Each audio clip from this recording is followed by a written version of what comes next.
I believe all business truly is developing intimate relationships with people you care about.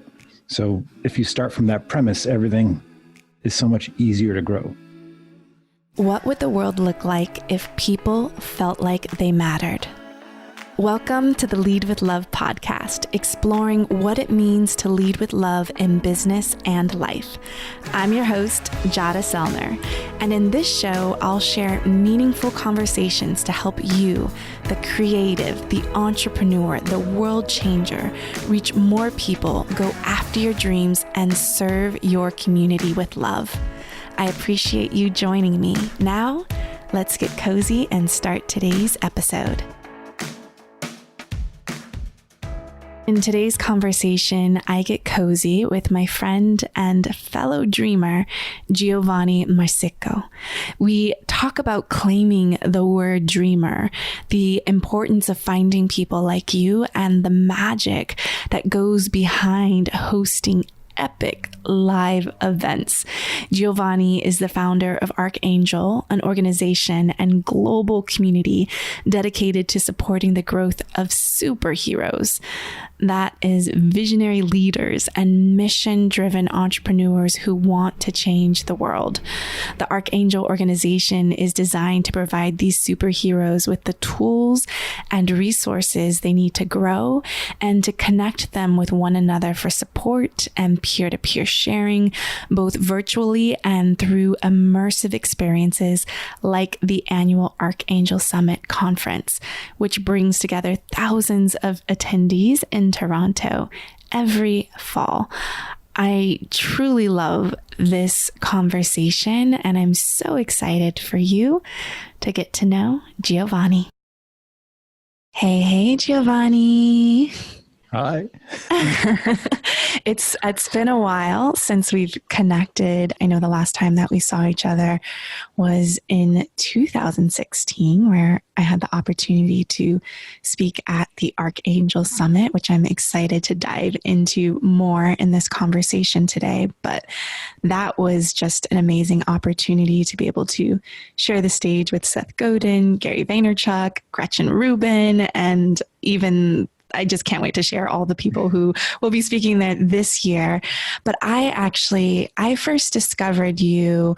I remember I applied for the Archangel Academy in April of 2014. I was looking in my inbox to see when did I submit this application? And I was just so drawn to your work because you were using words like dreamer, world changer. And I was just in this season of my life of feeling like people judge the word dreamer and world changer and the big visionary, and you just fully own and claim them. Back in 2014, you're still doing it today. Actually, Archangel Summit theme is dreamer. Yes. So I'm just so inspired by you really taking a stand for that. And I know that we first connected voice to voice on a Skype chat, I think almost a year and a half later.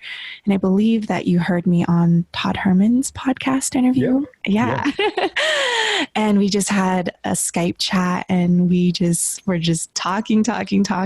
And I just, just a year after that, I was able to go to Archangel Academy in Long Beach, California, and I got to dance to Tone Loc live, to Funky Cold Medina, and Wild Thing. So we have a lot to cover in this conversation today.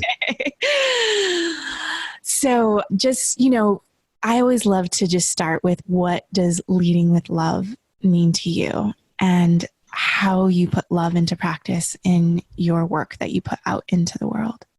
Oh, wow. Thank you. First off, thank you so much for having me. I love you, and it's an honor to be on your show. I love this question because for the past 5 years, have talked about something that I call heart share. And to give a little background, my origin story is all about marketing. I've been in that space since I was in my teens, probably when I first started my first company. And if you look at all the old school marketing books, they talk about something called mind share.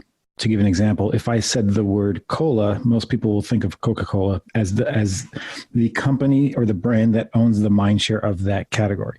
And I believe that today and moving forward, that's not enough anymore. And I think what's needed is what I call heart share, which is connecting to people's hearts and owning the piece of their heart that's resonant with you and what your brand is and what you believe and what you stand for, what you care about.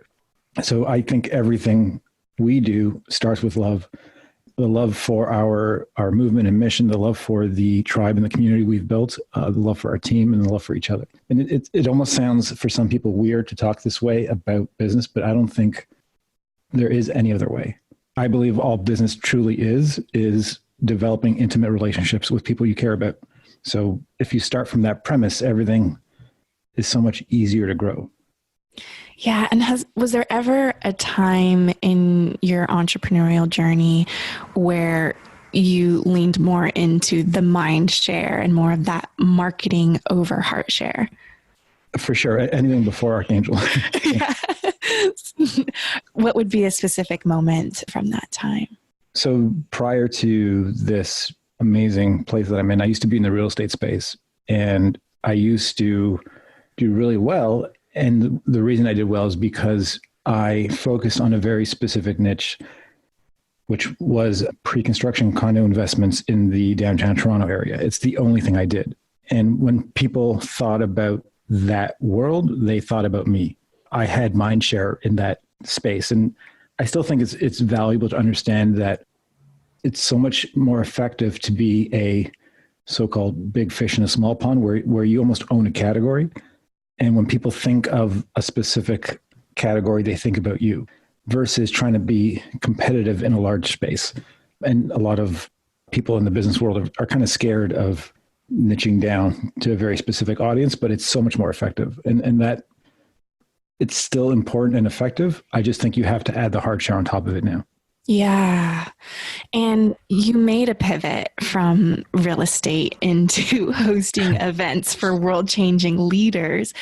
What was the process from making this shift? Like, what was going on in your world during that time before you made this leap into the work that you do today?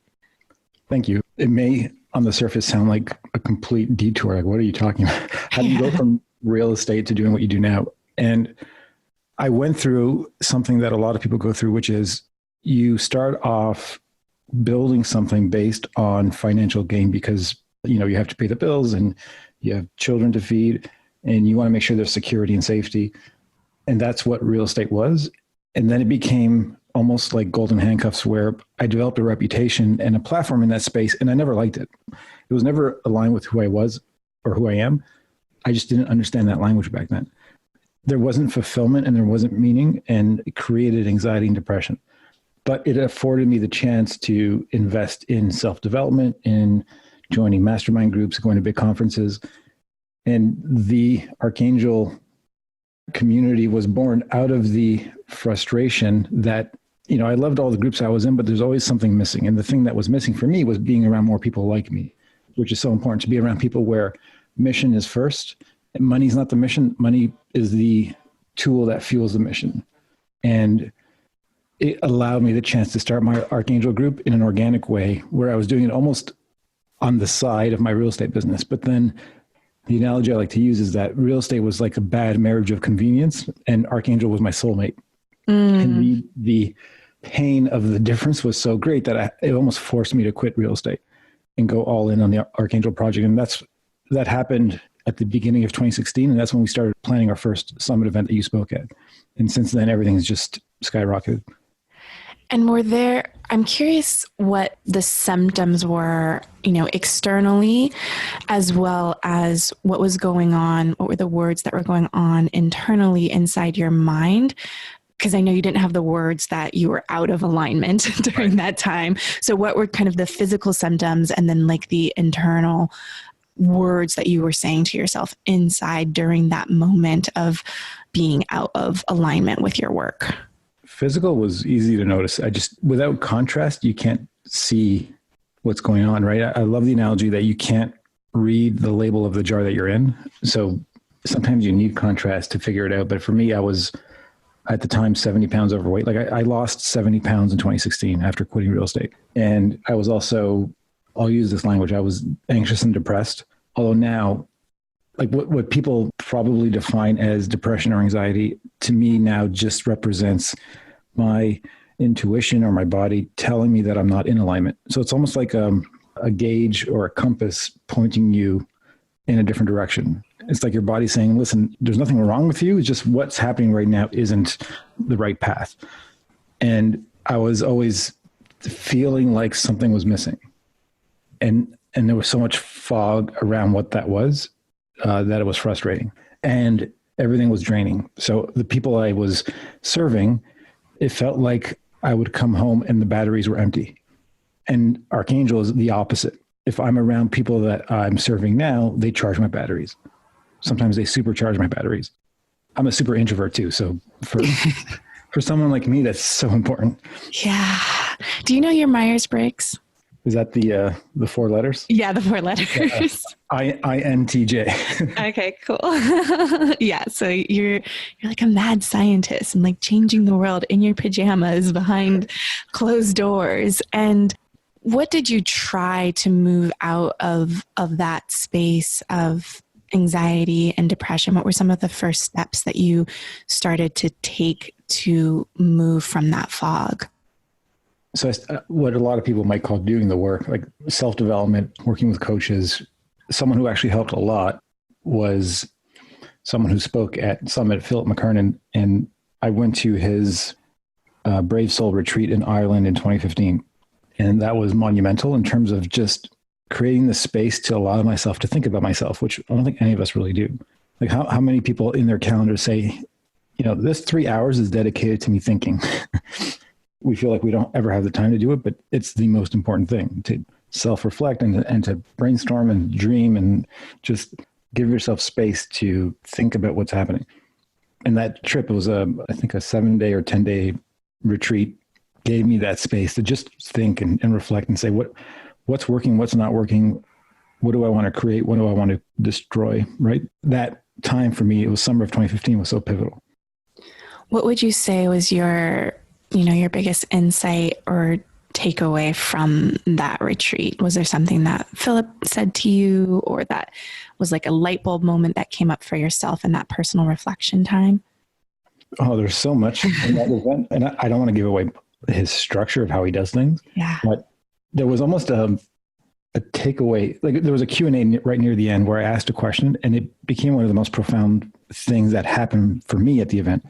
And my question to Philip was, what do we do now? So, we've just spent 7 days going through a transformation and it feels amazing, but what do we do next with what we've learned and what we've discovered? And his answer was, don't treat this like a light switch, treat it like a dial.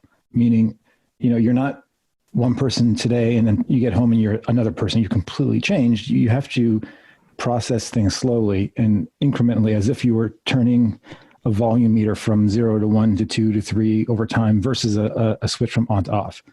And that paradigm of how to think about everything I do is still with me. I don't think any of us change like a switch. I think we all evolve, but we have to be proactively, consciously evolving versus reactively. I love that. And I just have this vision because I know you started as a DJ, but I see it's like you're like mixing, right? You're like turning down the volume on yes, exactly. This one song and like turning up the other. Like, this is the one I really want to be hearing right now. Crossfading. Yes. So I would love, like, I want to rewind a little bit to that time when you were a DJ. Was this like the first money that you made as an entrepreneur, was being a DJ? Yeah, my first job ever was at McDonald's when I was 15. I was a chef. I like to use that language. And when I was 16, or I guess around 15, we started going to these parties in Toronto that were called all ages dance parties. So it was like teenage dance parties, different than raves. There wasn't really drugs or alcohol or anything like that. It was just a bunch of kids wanting to get together and have fun and dance. And going to these things, I was like, I can do this. So my best friend and I said, why don't we create our version of this just better? And our first one was when we were 16 and we had 1,000 people show up, which was like, what is happening right now? So we very quickly discovered, and this was me discovering alignment with what I love creating, which is bringing amazing people together for a mind-blowing experience. And then from 1,000, I went to 2,000. And by the time we were 20 years old, we had 4,000 to 5,000 kids every Sunday at a nightclub. for these giant parties that we were creating. And then we would bring in one-hit wonder dance music artists to do like concerts and created shows. And this is all in my teenage years. So that's how all of this started. Yeah. And what was when you talked about let's do this, but make it better, what were some of those things that you made better? What were some of the things that you guys have actually implemented? Amazing question. And I'll share the answers. The thing that stumps me all the time is trying to figure out how do we come up with this back then? Because it's so different.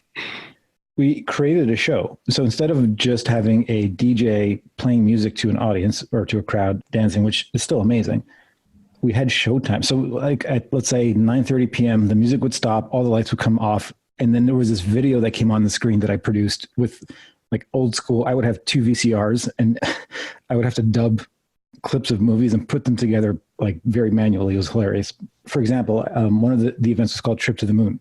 And then I took video clips from Apollo 13, that Tom Hanks movie, where it was just the rocket launch sequence. So I had to edit out all the people. And while the rocket was launching, we had CO2 blasters, like smoke machines, blow smoke right into the audience, which, by the way, I recreated at my Archangel event that I think you were at. I think we did this. Yes. So that's what I did when I was 16 years old with a rocket launch sequence. And then we had like shadow board go-go dancers, and we had stage performers, and we had all kinds of weird things happening, like little vignettes around the venue so that we created an immersive experience. It wasn't just dancing. It was like a show. Yeah. And as I see this of your 16 to age 20-year-old self, it's like you've recreated that magic in what you do today, which is so phenomenal. Thank you. And what was your family life like? Because you sound so creative, so innovative, so collaborative. Was there a lot of art and nurturing creativity in your home life, or was this a sign of rebellion? Like, I'm just curious what that was. Was it being nurtured, or was it just coming from within? Yeah. Well, maybe a bit of both. So I grew up being an artist and sketching and drawing, and that was super encouraged. And then I started piano lessons when I was 7, and I did 10 years of piano. So I went to the entire like grade 10 conservatory, all the levels of piano lessons. And that stopped when I was 15, and I started DJing when I was 16. So the DJ nightclub party thing wasn't exactly the most accepted art form in the house, and probably just a lot of discouragement there, because just talking about that world seems a little seedy and dangerous. Yet what we were creating was almost the opposite. We wanted to create a safe space for kids to party without the drugs and the violence and the alcohol. But it wasn't always encouraged. And while this was all happening, graduating high school, my teachers and my guidance counselors and my parents were telling me, go to engineering school because you're good at science and math and art, get your engineering degree, and then get your master's in business. And I was saying, why? I don't want to be an engineer. And I actually dropped out of engineering school after 2 years because I didn't belong there, nor did I want to be there. And then that turned me into a bit of a black sheep, because in my family, I was one of the first people to go to university. And that was like a weird, I can't believe you're dropping out, where the paradigm was, go to school, get a safe job, make a lot of money that way. So the rebellion was against the paradigm of what I was supposed to do, to try and do what was aligned with who I was. And then I finally gave up on the party stuff. And that's actually when I started experiencing a lot of depression and anxiety. And this was in my early 20s. Wow. And it's almost like from pianist to DJ, real estate to event extraordinaire. I just love witnessing the pendulum. And I know, we talked about Archangel Summit, which happens in Toronto, Canada. And the theme for this year is dreamer. Yes. And what is your relationship with the word dreamer? Oh, there's a deep, intimate one. So when I was in high school, when I was doing my parties, the common phrase was stop dreaming. Get your head out of the clouds, stop this party stuff, get a good job, all of that. And my parents are amazing. They're still together. They still go on dates. They're amazing role models in terms of romance and intimacy and relationship. And yet they were doing what a lot of parents do, which is worrying about their kids and wanting to make sure they're okay and safe. And what I was doing in terms of expressing was the opposite of that. So the phrase was stop dreaming. And over the next 2 decades, I discovered that dreaming is my superpower. Like what I'm really, really good at is creating an epic vision that seems impossible and then reverse engineering and trying to figure out how to make it happen. So I want to reclaim the word dreamer because a lot of times when you say it, there's a negative connotation. Like someone who's a dreamer doesn't actually do anything. And I believe that anyone who does something epic is always a dreamer. They start off with a dream and then they figure out how to make it a reality. And then they turn from dreamer to visionary. Now they're called a visionary, even though to me it's the same thing. So I want to, one, inspire the next generation of dreamers, especially younger people, to realize there is no limitation on this. You can dream as big as you want. And then two, here's how to actually make it happen. And part of that is community. So you have to be around other people who are up to big, epic things to almost get permission to say it's okay to dream this big and it's okay to make it happen. So that's a lot of what our mission is this year is to inspire people to dream bigger and then be around other dreamers who are making things happen so that you can figure out the choreography and the framework and the formula to make it true. You're speaking my love language. Yeah, because I've always identified as a dreamer, as a visionary and head in the clouds, and started to doubt those parts of me, even becoming an entrepreneur and building, profitable businesses and building community online. And there were parts of me or people in the outside world who started to make me question myself of like, am I really an entrepreneur if I think this way? And I just love that you are reclaiming the word and giving people the community and the space to gather to have that permission to dream. Thank you. So let's talk about the first iteration of Archangel Summit and 2016. And there was even an iteration before that. You have Archangel Academy as well. I just love to hear the startup, the seed being planted and the first output that you share publicly to the world. What did that look like? The very, very, very first event or formal event was called Flight School, which was on January 26, 2014 in Toronto. And I think there was about 120 people there. The offer was the tickets are $500, but come to the event first. If you think it was worth it, pay me later. And that's how we launched the entire company. And then 3 months later, we did our first Archangel, at the time it was called Archangel Academy in Los Angeles. And that event was literally one microphone, one projector and a screen, and a bunch of awesome people in a room in the form of a mastermind and amazing humans just sharing their best wisdom with each other. And then the next year, I decided to add more aesthetic and show. And we had the stage look like a talk show set. And this was 2015. And it was way more aligned with who I was. And it felt incredible. And that's when I started feeling the real contrast between what I was creating in Archangel and my real estate business. And then the year after, which was the Tone Loc year, we just went nuts with production. So we had three. This is a hotel ballroom. And yet we had 3 outdoor lasers in the room. And we had enough sound and lighting to do an outdoor concert. And then we had the crazy screen productions. And then we did a dance party, after party. And as part of that, so you mentioned Tone Loc, he was like a surprise guest to perform. And half the people were like, he's such a great Tone Loc impersonator. I'm like, no, that's the dude. And that was so much fun. And it's evolved since then. And then same with Summit. So the first Archangel Summit that you spoke at was in an incredible theater.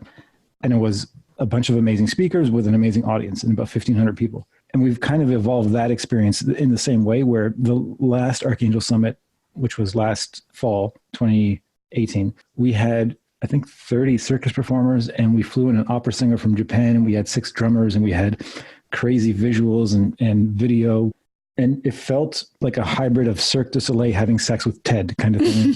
A really cool experience. And it was so emotional and memorable that we're going to triple down on the production again. So this year for anyone who was there last time, this year will make last time feel like a bingo night at some bingo hall. Like the amount of energy and love we're pouring into creating this show is extraordinary. And it's going to be uncomparable. Like once you attend this event, you won't be able to compare it to anything else because it's so unique. Were there any doubts, fears, or insecurities that came up hosting that first $500 pay after the event? I don't think so. A lot of people in my world have anxiety around events in general because a million things can go wrong and people may not show up and whatever it is. And I've been doing events for so long that none of that exists for me. And people, even close friends who do similar things, will come up to me at my event saying, "Why are you so calm?" They don't get it. And it's just because I've been doing it for so long that the stress that a typical event producer has I don't get affected by it. And I also have the most incredible team surrounding me at all times who help make these visions a reality. So yeah, I've never really felt that stress. And what does that support team look like to create, what you're creating, Ted, having sex with Cirque du Soleil? What type of team does it take to create that type of experience? The team is evolving with the help of a good friend named Alex Sharfin, who's our coach for scaling the team. And right now we're at the best place ever. It's a team of myself and 4 incredible women. We're like 4 full-time roles. And then we also have a stage manager and we have a production manager. And these are our more contract type roles, but they're part of the team to make the big event happen. And on the day of the event, there's probably 150 of us. So there's like part-time team, there's the production team, there's AV, backstage, volunteers, management. So there's a lot of people that it takes to make the show happen. But the full-time day-to-day is currently 5 of us. We're currently hiring a few more, but it's not this giant production team. Yeah. What are their specific roles? And if you want to share what you're hiring for, I always say, say your dreams out loud. There might be somebody listening who's like, yes, I want to work for this amazing company. We are always looking for incredible talent. So it may not even matter what we're currently hiring for. And depending on when people hear this, if everything I'm saying resonates at a high level, just reach out to us because maybe there's an opportunity.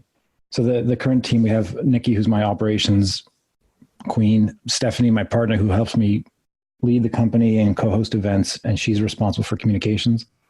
Stephanie Major, who is our head of member services. And we just hired Crystal, who's incredible, who's our events manager. So she's owning all of our events.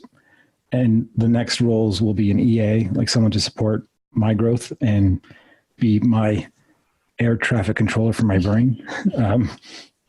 And then we're hiring in terms of marketing and sales. So those will be next.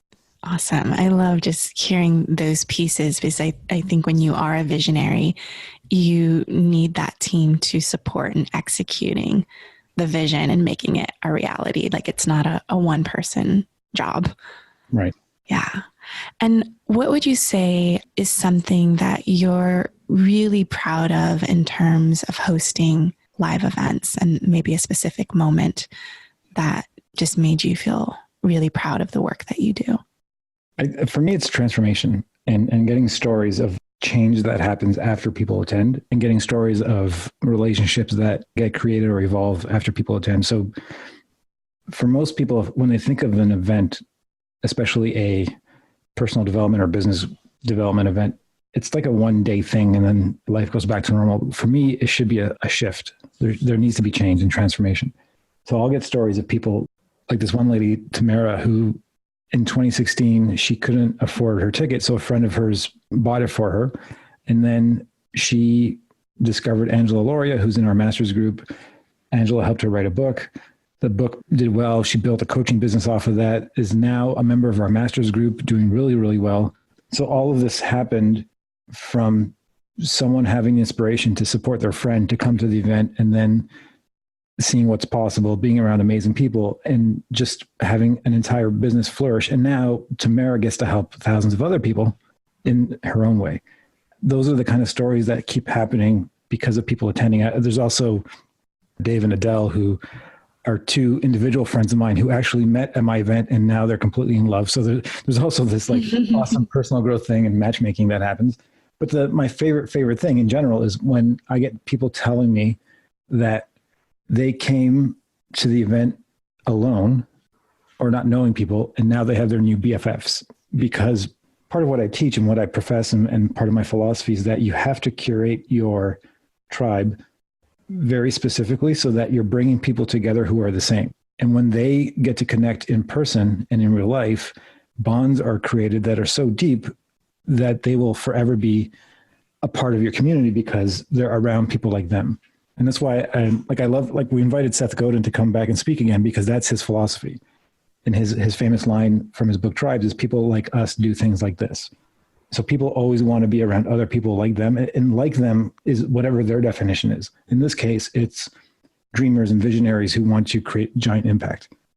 Yeah. And I can hear the ripple effect impact that is created from attending one event, connecting with one person, taking action on that one idea, and then the impact continues. Were there any oops, not so great moments in hosting live events? There's always fires to be put out during event days. A lot of times I don't even know what they are because my team takes care of them. Yeah. And there's always learning and evolving that happens from doing these things. Like in the first year we allowed the attendees to do a Q&A with some of the speakers. And even with giving instructions, people would ask sometimes selfish questions like, will you mentor me? I'm just like, come on.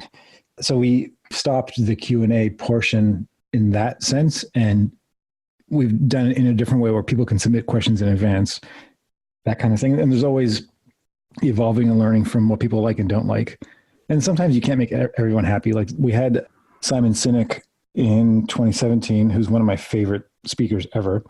And a month before the event, Simon calls me and asks, would you mind interviewing me? I've always wanted to do an epic interview. I'm like, sure, you're Simon Sinek. And it was literally the best interview ever. And not because I was asking questions.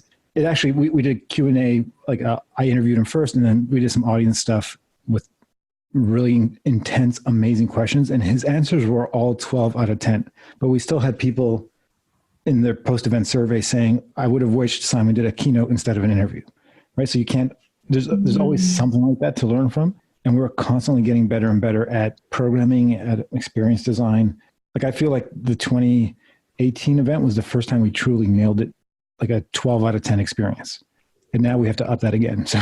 Yeah. And I think that's so important to make note of, that we have our first iterations. And then it's like a couple years in when you're like, that's it. That's how we do our work. And then you just expand and improve from that perspective. And I know my number one strength on the Strengths Finders is maximizer. So it's always nice. How can we make this better? And I'm curious, how do you continue to come up with the new ideas for experience design and really staying creatively connected to your work and make your previous year feel like bingo night? I have a lot of self-care practices that help get me into that flow state of dreaming. So part of it is my showers. I actually take really long showers. There's a choreography to how I do them, and I download ideas there. And then every week I usually go to a matinee movie theater by myself for a 12 or 2 p.m. show, because I connect a lot with story from film, and I get a lot of ideas from movies. So that's where I derive a lot of inspiration. And then it's just paying attention to life in general and figuring out, what's really working well in other industries that have nothing to do with what I'm doing, and what can I borrow from those ideas to innovate what I'm doing so that it turns out to be super unique. Like the idea of having circus performers at a business development conference thing, which I don't even like the word conference anymore because it creates the wrong impression and idea of what we do. I need a new word and I just don't know what it is yet. A show seems to be the best thing, but then it might confuse people too. It's kind of a fun challenge we have where we've created this thing that's so unique. We have to come up with a new name for the category. Right. Which I know, and when I got to speak with Seth Godin in the speakers lounge backstage, that was one of the things that he was sharing with me about creating your own category that no one can play in that sandbox with you. It makes me think of my husband and I recently went to the Speakeasy SF, and it's an immersive theater experience where you're just like in these different rooms and, you can follow a storyline in different places, but it's, I don't know, the word that comes up for me when I think about your work and your events is immersive. It's just like a word for me that's popping up right now. Immersive is such a beautiful word. And for you, how do you document those ideas? So just from a practical perspective, and I take those long hot showers too. Do you have a journal with you? Do you, when you're at the movies, like how are you capturing and making sure that they don't slip away? I have this amazing app on my phone called Notes. And yeah, I have that. And then I have what I call a dream journal where I handwrite because I think it's still important to have pen and paper. Okay, question for you. Do you know how many notes you have on your iPhone? Because I'm the same and I'm looking at mine right now. I have 3,033 notes. No, I have 95, but they're long. Like, so I'll use the same note for all the ideas versus one. Right. Note. Yeah. Yeah. I love that you use notes too, because it's just my go-to. It's just like right there and I can pull it up on my laptop as well. So I love that that's your documentation process. And I know you talked about the speakers, like having Simon Sinek, and I would love for you to just share what is your process for curating the speakers for the next event? This is an art form, and it's intense and insane sometimes because we have a code around how we do this, where the first thing is we want every year to have a theme. So this year's theme is Dreamer. And then we want, and this is how the event is evolving, we want the audience to feel like they're in a story and in a movie theater. So there's a story arc where every speaker is like a chapter of the story, sharing their gift and superpower with whatever their wisdom and expertise is that adds to the through line of the story. And then we want to have a lot of diversity and inclusion in terms of who the speakers are and what their superpowers are and where they're from. And then we have to figure out programming and flow, because to create the storyline and the arc, you need a build-up, you need to create tension, you need a climax, and then you need to close with something epic. So there's all of that goes into how we think about this. And I know most event producers may be hearing this thinking, holy crap, that's insane. But that's why we want to create a show. It's not just speaker, audience. That would be so boring to me. We start with the theme and then try to figure out, okay, how do we create this entire story? That makes so much sense from that, just your connection to movie and inspiration and storytelling. And I'll message you privately because I'm like, ooh, I think I might have someone for you around the Dreamer theme that I think would be phenomenal. Awesome. And for you, when you're brainstorming that process, sketching it out, is it happening in your dream journal? Are you collaborating in a Google Doc? Are you on Post-it papers? Like, how do we get all those ideas in here? Yeah. Although so Nikki, who's our operations and process queen, she is helping me create a system around all of this. So we're now using Airtable, which is an epic app it's like a spreadsheet on steroids kind of thing. And I still have my dream journal, which is like an Archangel journal that we produce for our events. I have my phone. I have sticky notes on my MacBook Pro. The ideas are everywhere. And then I'll even use Google Docs sometimes, depending on what I'm working on. But maybe it's a creative process, but I just need all of the different media to work with. Yeah, I appreciate you sharing that because I'm the same way. And when I'm getting ready to lead a retreat or my living room, I'm like, sorry, baby, it's like a beautiful mind in here right now. Just like everything surrounding. It's like you just get deep into the work. And I know that you mentioned that you get inspiration from other industries of what's happening to kind of get inspired and what you bring into your work.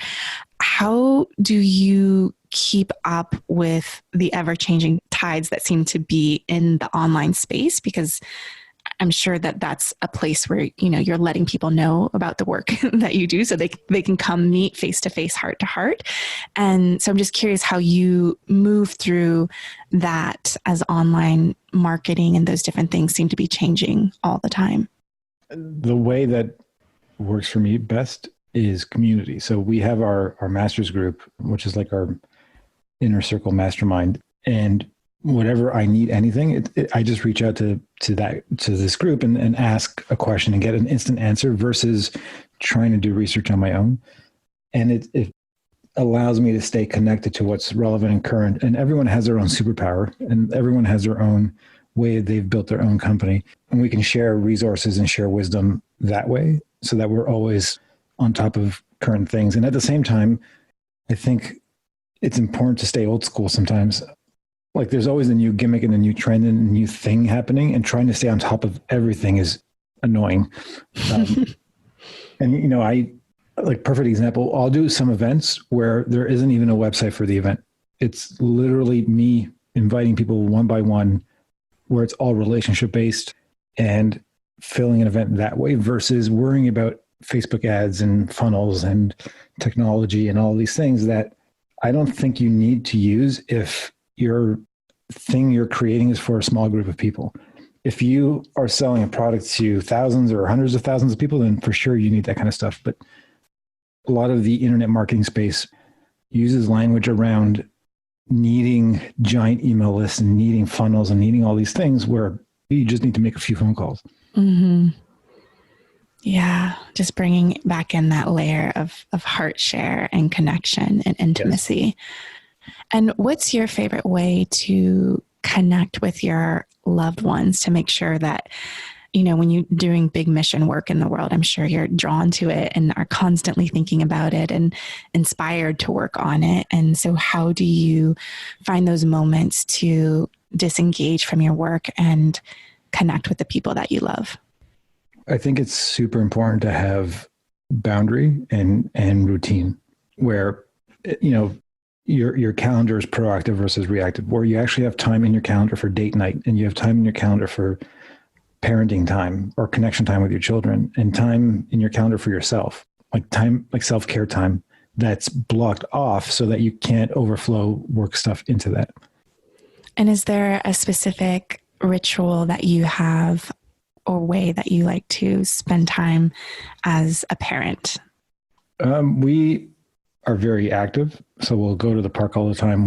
The house we're currently in is like, we chose it because it has a giant basement. So we actually play and work out together in the basement. We limit their screen time a lot because we don't want mind numbing things happening with their brains. And we have 3 boys. So boys need to be more active in general to stimulate their brain growth. And then we'll go out and do different experiences on the weekend where it's usually fun and play. And I think it's also important for adults to give themselves permission to play more. So it's helpful to have kids. Like we'll go trampolining and we'll go to amusement parks and we'll go to the park around the corner and we'll ride our bikes together. And we're always playing. Yeah, I love that you said that kids are that reminder for us to play, because my husband and my daughter, and sometimes I'll join, like Mondays at 2 p.m. they go and play tennis. I don't know how to play tennis. So I'm like, my workout is coming from just chasing all the balls, but there is that sense of play. We've done laser tag together, the trampoline parks, like you said, they remind you to play and to be in the world and to get inspiration from that place. So I love that you shared that. Thank you. So Giovanni, before we wrap up, I am just curious, is there a dream, you being a dreamer, a desire, a wish that has not become a reality yet? Like what would be that unsung song for you right now? Wow. There's so much. So one thing, my giant vision, which is the monstrous one, is to give away $1 billion to different charities and to dreamers who need funding to make their dream come true. So that's going to take me a long time to work on, but I want to get to that point where it's not even pay it forward, it's gift it forward. I don't like the word pay. And I want to scale the summit event to 10,000 people and run it in Scotiabank Arena, which is where the Raptors play. And we're currently in heated finals. Yes, I'm watching every game. You know where I'm in San Francisco. Yeah, I know. I'm like, I know Scotiabank because I just saw it on. So the dream is to do the event there and have 10,000 people in a few years. So that would be incredible. And that event itself is a fundraiser. So we always donate the proceeds to different charities. So I would love to, just from that event alone, donate millions of dollars. I love the $1 billion dream, and I'm holding that vision with you as well, because I think it's so powerful for us to say our dreams out loud and to also be able to hold that vision for others. And is there anything else that we haven't covered that you'd love to share before we say goodbye? Oh, wow. I think we've covered the spectrum here. This has been so much fun. Yeah. And if you were to tell someone who is in that space of, that they are a dreamer and maybe they haven't given themselves permission to dream big or dream big enough, what would be the one thing that you would tell them? It may seem a bit self-promoting, but come to Archangel Summit, because the first step is to be around other people who are like you, to make you realize you're not alone. And you may feel weird and different, and that's actually a good thing. The things that make you weird and different are your superpowers. You just don't realize it yet. And you may feel that those things are a curse or they're a bad thing, but they're actually a gift. And to be around other people who are celebrating their gifts in that way, who are creating either careers or businesses that share their superpowers, that actually create impact and help humanity and are changing the world, it just will create a paradigm shift in your brain of what's possible, and it will give you permission to dream again. Yeah. And I just +1 everything that you said, and to go to your events, because they are phenomenal. And it really is true. They just get better and better. And I love that piece around that permission to be weird. I actually just had a conversation with my daughter. She's in 6th grade and we just started homeschooling her this year. And she talked about, she's like, I'm the weird one. I was the weird one at school. And she's like, but I think all people are weird. And it's just once you get out of the school system that we actually allow ourselves to lean into our weirdness. Right. So if you want to find the weird ones, the dreamers, the visionaries, the world changers, where do they go to learn more about Archangel Summit? ArchangelSummit.com. Awesome. Easy. We also have a free Facebook community, which is Archangel Community. If you just search that on Facebook and just join, and I think there's thousands of us in that group now, just connect with us and become a part of our family. Yes, I love that. Giovanni, you continue to inspire me, and I thank you so much for your wisdom and your time. Thank you for having me. Thank you so much for your heart and attention and listening to Lead with Love. You can always get the links and resources mentioned in each episode over at leadwithlovepodcast.com so that you can build a sustainable business and live a creative life on your terms. If this message, Leading with Love, resonates with you and you want to take a stand for remembering that there are humans with beating hearts behind the numbers, I would love for you to subscribe so you never miss an episode and leave an honest review. It would mean the world to me, and it also helps more people spread more love in the world, which we really, really need. I also love hearing from you. So as you're listening, take a screenshot, share your favorite takeaway, and tag me on Instagram and Facebook at Jada Selner. I really appreciate you, and I'll talk to you soon. Bye.